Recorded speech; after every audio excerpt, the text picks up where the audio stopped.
Fala pessoal, eu sou Mauro, economista do Porquê, e começa agora mais um episódio do Economista em Tudo.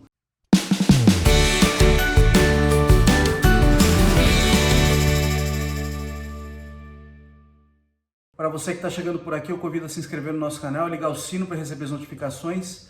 Toda semana 2 vídeos novos e também dá uma olhada no nosso site www.porque.com.br, tem bastante conteúdo escrito lá.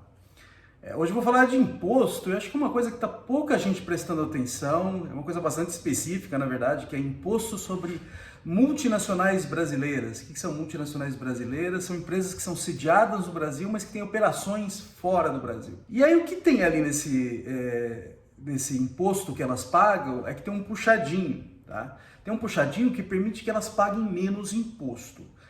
Aí a primeira vez que comecei a pensar nisso é o seguinte, o sistema tributário brasileiro está cheio dos puxadinhos que beneficiam grupos específicos. Então, nesse caso, parece ser assim, como dizem os gringos, no-brainer, tá? O governo precisa de arrecadação, precisa de dinheiro,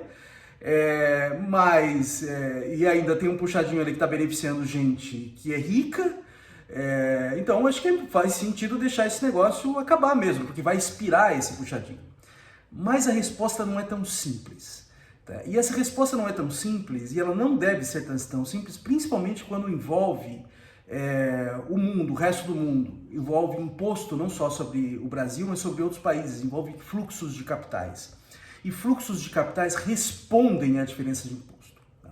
O ponto é que o imposto sobre lucro no Brasil, sobre lucro de empresas no Brasil, ele é muito alto, tá? Quando comparado ao resto do mundo.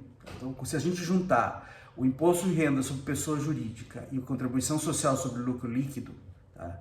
Para empresas grandes, que a gente está falando aqui de empresa grande, né? Empresa que é multinacional, chega a 34%. Tá? Quando a gente pega esse número lá fora, pega esse número na OCDE, ele está na casa de 23%, no resto da América Latina e Caribe está na casa de 21%. Tá? Então, o que acontece se você tem essa diferença de imposto? Tá? Essa diferença de imposto 34 para esses números aí. Se você tiver essa diferença de imposto, vai ter um incentivo enorme dessas empresas trocarem onde é a matriz delas. Tá? A matriz delas, elas poderiam transferir a matriz delas do Brasil, onde elas pagam mais imposto sobre lucro, para outros países onde esse imposto sobre lucro é mais baixo. Tá? E isso aí, na verdade, dependendo desse movimento, que eu imagino que seja um movimento relativamente fácil para essas empresas fazerem, tá? Tanto é que a própria Receita Federal, quando teve esse puxadinho foi colocado no lugar, ela não se opôs. Isso aí pode gerar perda de arrecadação, na verdade. Tá? Você bota um imposto maior, pode gerar perda de arrecadação. Esse puxadinho foi colocado justamente para mitigar essa diferença. Tá?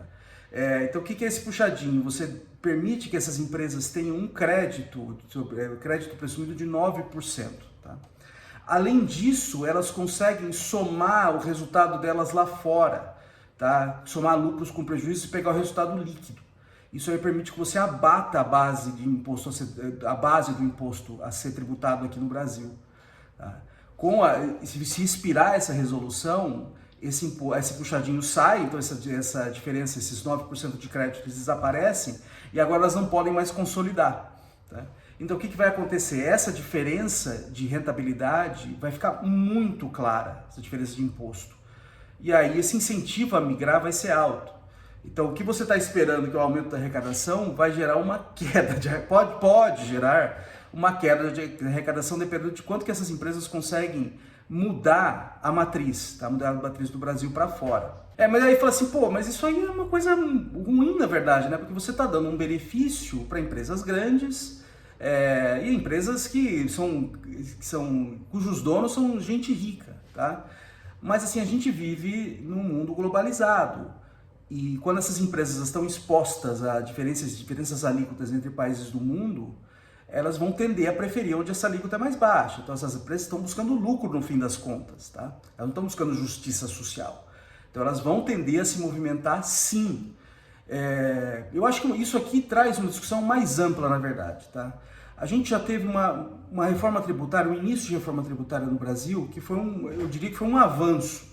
Tá? Apesar de ainda termos problemas, foi um avanço, que é a reforma tributária sobre o consumo, sobre as alíquotas de imposto, sobre os diversos produtos e serviços que a gente tem no país. Tá? E foi no sentido de uniformizar. O próximo passo que o próprio governo está falando que vai fazer é na renda. Tá? E eu acho que isso aqui tem que ser levado para essa discussão mais ampla, tá?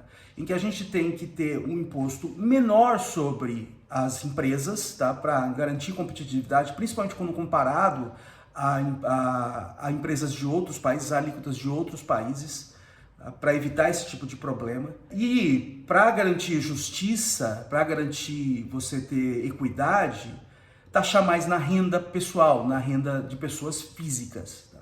Então isso é uma coisa que precisa ser pensada em conjunto, acabar de vez com esses puxadinhos, ter alguma coisa em linha com a taxação de empresas, em linha com o que é feito no resto do mundo, e ter uma taxação mais agressiva sobre a renda das pessoas e mais agressiva no topo mesmo, nas pessoas mais ricas e menos nas pessoas mais pobres. Isso aí ajuda a diminuir um pouco esse problema da fuga de capital, tá? Que vem das diferenças de alíquotas entre países, e ao mesmo tempo garantir mais equidade no lado dos impostos. Tá? É isso aí, pessoal, muito obrigado por ter assistido o vídeo, a gente volta a conversar mais na semana que vem. Dê uma olhada no nosso canal, tem bastante conteúdo escrito lá. O endereço é www.porquê.com.br. Também tem nas redes sociais, tem aqui no YouTube, no Facebook, no Instagram e no X. E é isso aí, até semana que vem, um abraço.